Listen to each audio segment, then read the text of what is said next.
जय हिंद विद्यार्थियों। आज हम लोग देखेंगे कक्षा 10 की गणित, जिसका अध्याय नंबर होगा 2.2 और इसके अंतर्गत हम देखेंगे प्रश्न नंबर 1।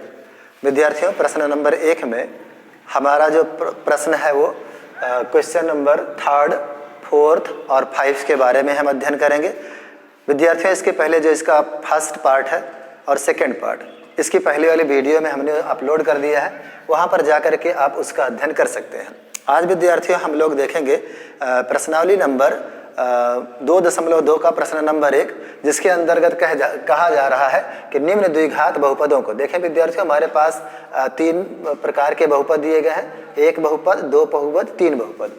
तो निम्न द्विघात बहुपदों के शून्यक ज्ञात करें। तो विद्यार्थियों, मैं आपको बताऊं कि शून्यक का मतलब होता है कि दिया गया जो बहुपद यानी समीकरण है उसमें जो x का मान है उसी को हम बहुपद कहते हैं। तो उस बहुपद यानी शून्यक कहते हैं। और शून्यक को ज्ञात कीजिए और शून्यकों तथा गुणांकों के बीच के संबंध की सत्यता की जांच कीजिए। तो सबसे पहले आपको मैंने बताया कि शून्यक किसे कहते हैं। तो मतलब होता है कि शून्यक यानी जो भी हमें बहुपद दिया गया है उस बहुपद में जो x है, इसी x के मान को हम प्राप्त करेंगे, जिसे हम बहुपद कहते हैं, शून्यक कहते हैं। और शून्यकों तथा गुणांकों, गुणांक का मतलब होता है कि जो हमें चर पद यानी x वाला पद दिया गया है उसके पहले जो गिनती होती है उसी को हम कहते हैं कि ये गुणांक है। तो विद्यार्थियों, सबसे पहले हम यहाँ पर शून्यक प्राप्त करते हैं। और शून्यक प्राप्त करने के लिए सबसे पहले इस समीकरण को हमें हल करना पड़ेगा। हल करने के बाद जो भी x की वैल्यू आएगी वो हमारा शून्यक हो जाता है। तो हल करने का तरीका ये है विद्यार्थियों, क्योंकि ये सवाल हमारा द्विघात समीकरण है, तो सबसे पहले इसे हम सार्थक क्रम में लिखेंगे। तो सार्थक क्रम में लिखने के पहले हम इस प्रश्न को यहाँ पर उतार लेते हैं। जैसे हमें प्रश्न दिया गया है 6x² माइनस में 3 माइनस में 7x।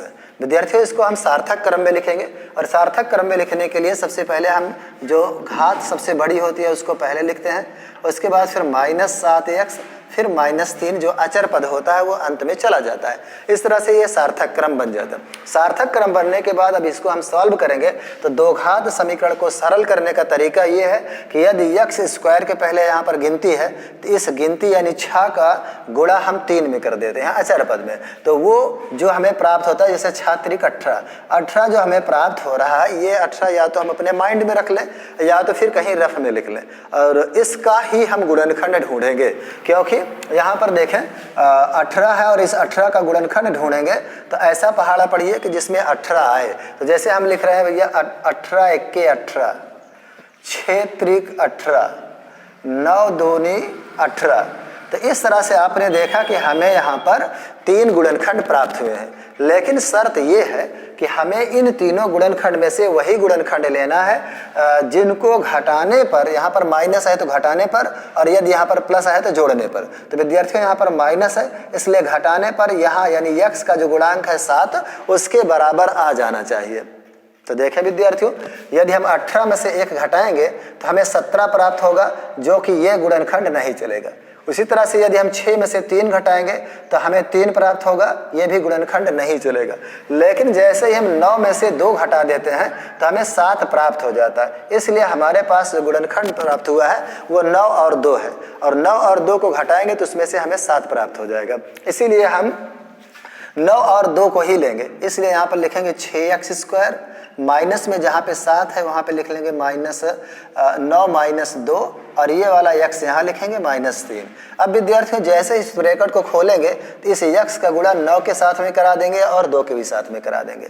तो यहाँ पर हो जाएगा 6x² और इसका गुणा कराएंगे तो ये हो जाएगा 9x, माइनस इसका गुणा कराएंगे तो 2x हो जाएगा। अब विद्यार्थी यहाँ पर -3 मौजूद है। लेकिन विद्यार्थियों, एक बात आपको ध्यान देना पड़ेगा कि जैसे ही ये ब्रैकेट खुलेगा, यदि यहाँ पर माइनस है तो इस माइनस के कारण इस ब्रैकेट के अंदर जो भी निशान होगा वो बदल जाएगा। यदि माइनस है तो वो प्लस हो जाएगा, और यदि यहाँ पर प्लस होता तो माइनस हो जाता। कब? जब यहाँ पर माइनस होता। तो यदि यहाँ पर प्लस होता तो यहाँ के निशान में परिवर्तन नहीं होता, ये जो निशान रहता वही लिखा जाता। इसलिए विद्यार्थियों, जब हमने इसका x का गुणा करा दिया, हमें यहाँ पर 4 पद प्राप्त हो गए। इन चारों पदों में से हम 2-2 का जोड़ा बना करके उसमें से हम कॉमन लेते हैं। कॉमन वो चीज़ होती है जो दोनों तरफ पाया जाए। तो देखें, x इधर भी है और x इधर भी है, हम x कॉमन ले लेंगे। और देखें, देखें 6 और 9 एक ऐसी गिनती ढूंढे जो दोनों को काट दे, तो वह संख्या होती है 3।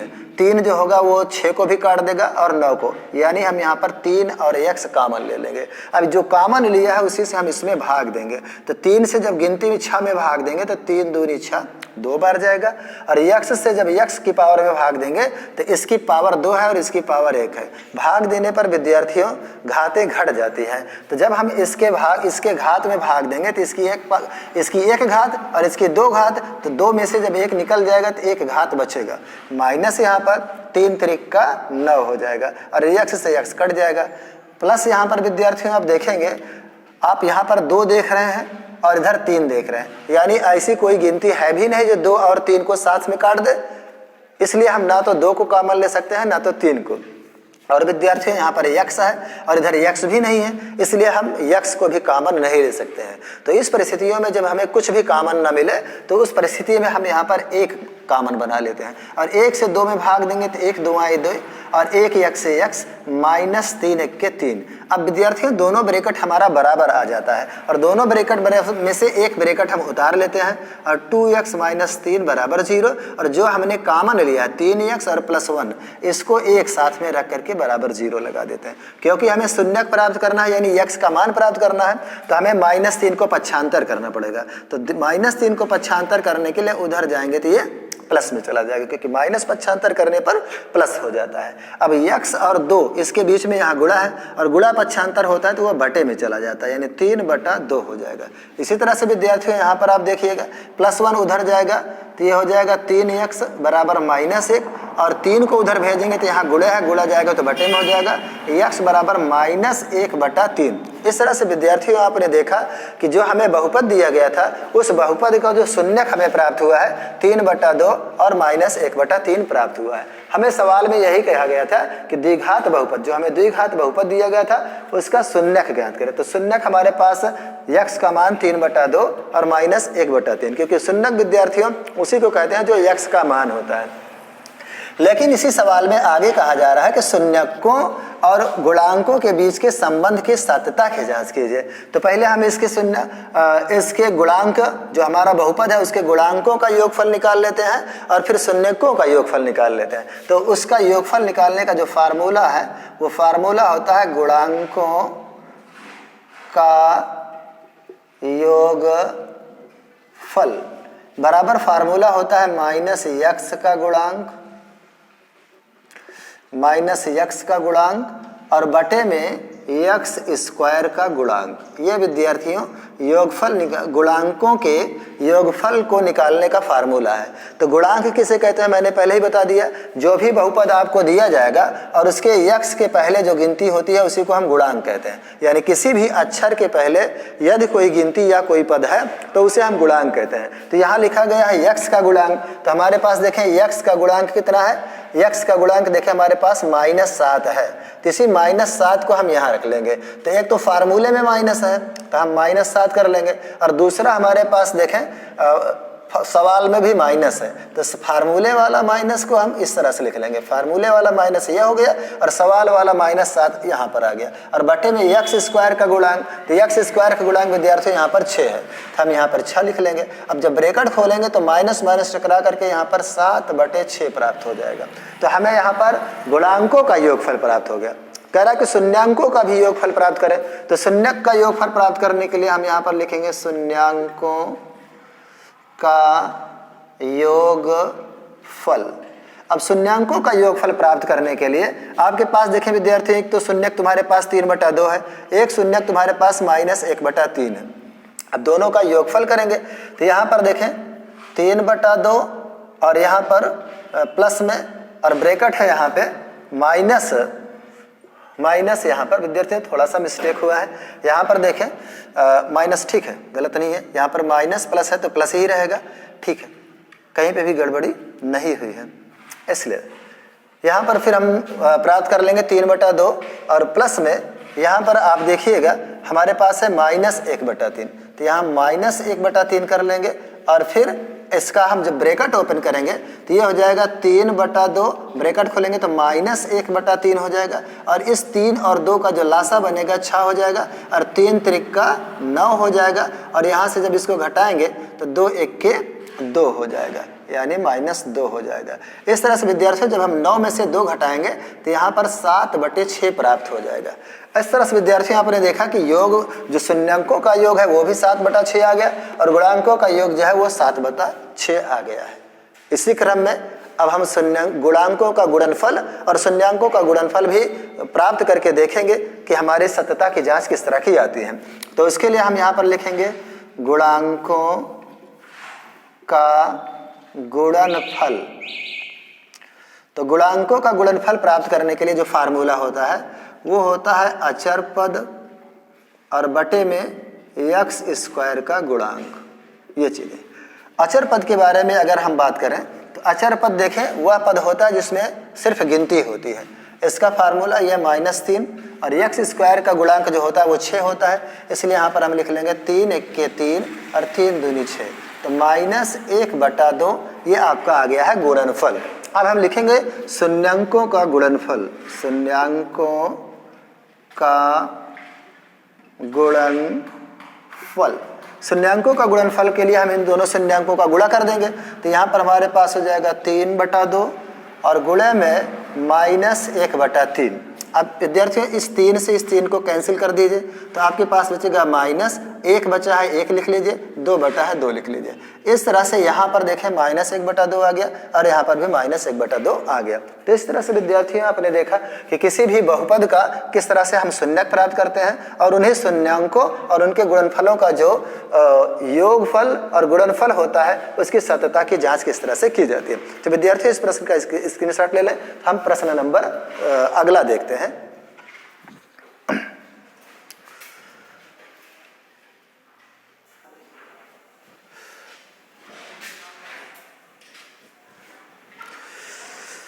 आइए विद्यार्थियों अब इसी सवाल का हम देखते हैं। सवाल नंबर 4।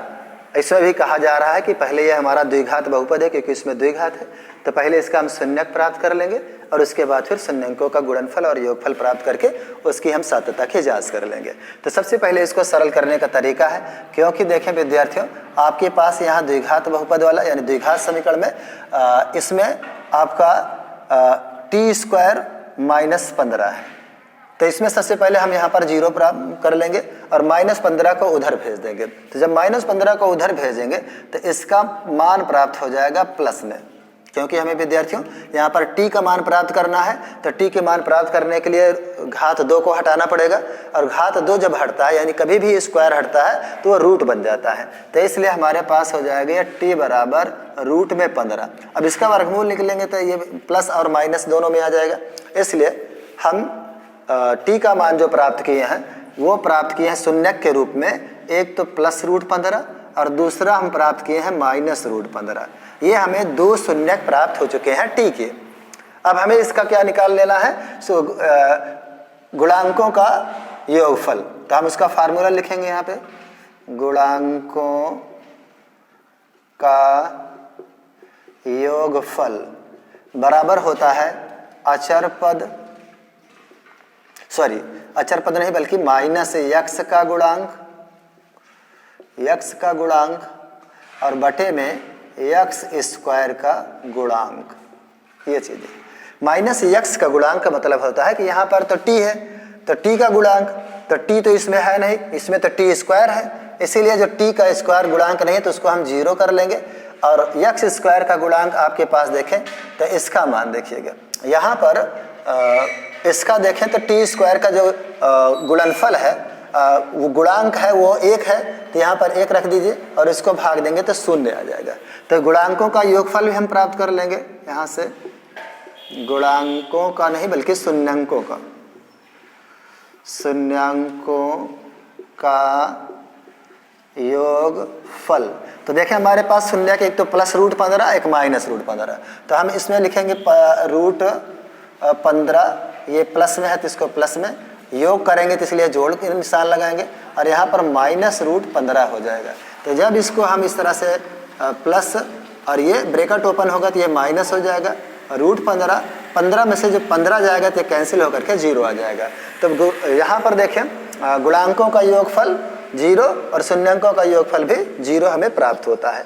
इसी प्रकार से यदि हम यहाँ पर गुणांकों का गुणनफल बराबर जो हम प्राप्त करेंगे, उसके लिए गुणांक हमारे पास क्या है, उसका फार्मूला होता है अचर पद। यहाँ पर अचर पद हो जाएगा और बटे x स्क्वायर का गुणांक। अचर पद देखें हमारे पास -15 है, हम -15 लगा देंगे और फिर जो हमारा x स्क्वायर का गुणांक है वो t की जगह पे यहाँ पर 1 है, इसलिए हम यहाँ पर 1 लगा देंगे। बटे की कोई वैल्यू नहीं होती, इसलिए इसका जो गुणांक हो जाएगा वो -15 आ जाएगा गुणनफल। इसी तरह से हम लिख लेंगे शून्यक का गुणनफल।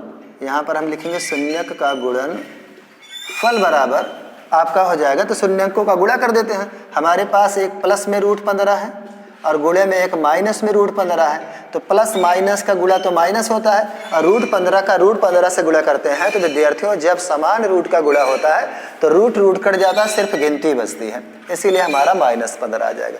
तो यहाँ पर देखें शून्यंकों का गुणनफल -√15 और गुणांकों का गुणनफल भी -√15 आया हुआ है। इस तरह से हम अपने इस सवाल का भी सत्यता की जांच कर लेते हैं। विद्यार्थियों इसका भी आप स्क्रीनशॉट ले लीजिए।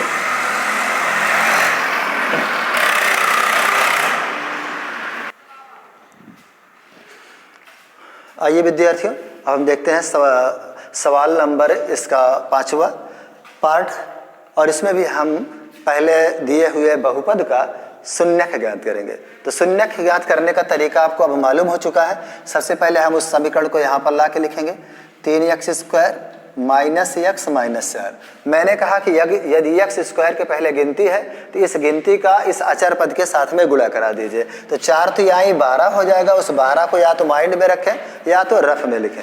अब इस 12 का गुणनखंड आपको वह गुणनखंड लेना है जिसके घटाने पर x की वैल्यू जो यहाँ पर 1 है, जो छिपी है, लिखी नहीं जाती, उतना आना चाहिए।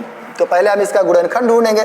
तो इसका गुणनखंड ढूंढेंगे तो एक तो होता है 12 × 1 = 12, फिर होता है 6 दूनी 12, फिर 4 तिहाई 12। लेकिन हमें इस तीनों गुणनखंड में से वह गुणनखंड लेना है जिनको घटाने पर 1 मान प्राप्त हो। जैसे देखें 12 में से 1 घटाएंगे तो 11 आ जाएगा, ये वाला गुणनखंड नहीं चलेगा। 6 में से 2 घटाएंगे तो 4 आ जाएगा, हमें 1 चाहिए, ये भी नहीं चलेगा। लेकिन 4 में से जब 3 घटाएंगे तो 1 प्राप्त हो जाएगा। इसीलिए जो गुणनखंड हमें लेना है वो 4 और 3 लेना है। घटाने का मतलब है क्योंकि यहाँ पर माइनस है, तो जब माइनस है तो घटाने पर, यदि प्लस होता तो जोड़ने पर हमें गुणनखंड लेना पड़ता। तो हम यहाँ घटा करके देखें तो हमें 4 और 3 प्राप्त हुआ है। उसी चीज़ को हम यहाँ लिख लेंगे, तो 3x स्क्वायर और इसकी जगह पे लिख लेंगे अब 4 - 3, ये वाला x यहाँ लिखेंगे -4। अब विद्यार्थियों अगले नंबर में क्या होता है कि इस x का गुणा इसमें कराएंगे। तो गुणा कराने के लिए ब्रैकेट खोलना पड़ेगा, और जैसे ही ब्रैकेट खोलेंगे तो ये माइनस तो यहाँ रहेगा, लेकिन इस x का गुणा 4 के साथ में करा देंगे तो ब्रैकेट के अंदर का निशान प्लस हो जाएगा। क्यों? क्योंकि यहाँ सामने माइनस है, तो माइनस होने के कारण ये माइनस जो होता है वो बदल जाता है, यानी प्लस हो जाएगा, यानी यहाँ का निशान बदल जाएगा।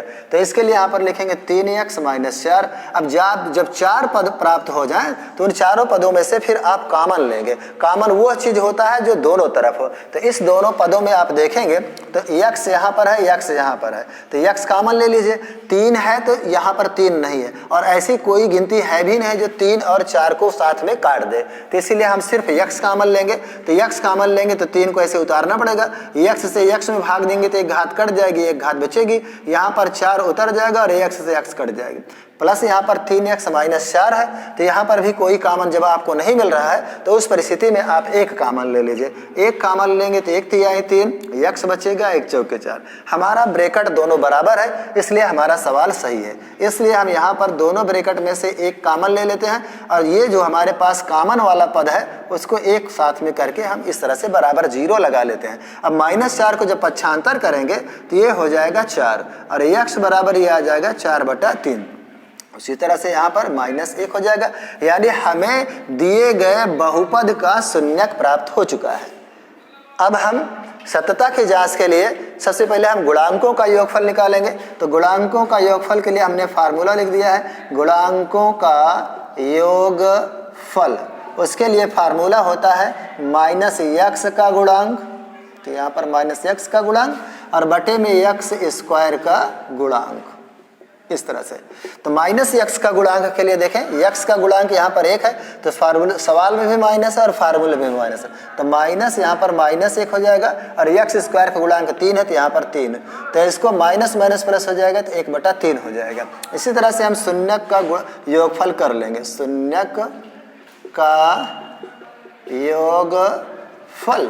तो शून्यंकों को योग में देखें, हमारे पास एक तो 4/3 है, प्लस लगाएंगे -1, जब ब्रैकेट खोलेंगे तो 4/3 -1, तो 3 1 के 3 और 3 में से जब 4 घटाएंगे तो 1/3 यहाँ पर भी प्राप्त हो जाएगा। इस तरह से आपने देखा कि हमें 1/3 और 1/3 योगफल और गुणनफल, योगफल यानी गुणांकों का योगफल और शून्यंकों का योगफल भी प्राप्त होता है। अब विद्यार्थियों हम लिखेंगे यहाँ पर गुणांकों का गुणनफल। गुणांकों का गुणनफल के लिए हम यहाँ पर प्राप्त करेंगे, तो गुणांकों के गुणनफल के लिए जो फार्मूला होता है वो अचर पद और बटे में यक्स स्क्वायर का गुणांक। ये अचर पद का मतलब होता है कि वह संख्या जो अचर पद हो, तो इसमें अचर पद है 4, वो भी -4, तो -4 हो जाएगा। यक्स स्क्वायर का गुणांक 3 है, तो यहाँ पर 3 हो जाएगा। यही हमारा आ जाएगा गुणनफल। और इसी तरह से हम लिख लेंगे शून्यंकों का गुणनफल, गुणनफल। तो शून्यक हमारे पास है, एक तो 4/3 है, तो यहाँ पर 4/3 कर लें और गुणे में -1 है तो -1, जब इसका गुणा कराएंगे तो 4 1 के 4 -4/3। तो यहाँ पर भी विद्यार्थियों आपको इस तरह से गुणनफल भी बराबर प्राप्त हो जाता है और योगफल भी प्राप्त हो जाता है। इस तरह से आपने देखा कि हमारे सवाल किस तरह से आसानी से सरल हो जाते हैं। विद्यार्थियों इसका स्क्रीनशॉट ले लें। जय हिंद।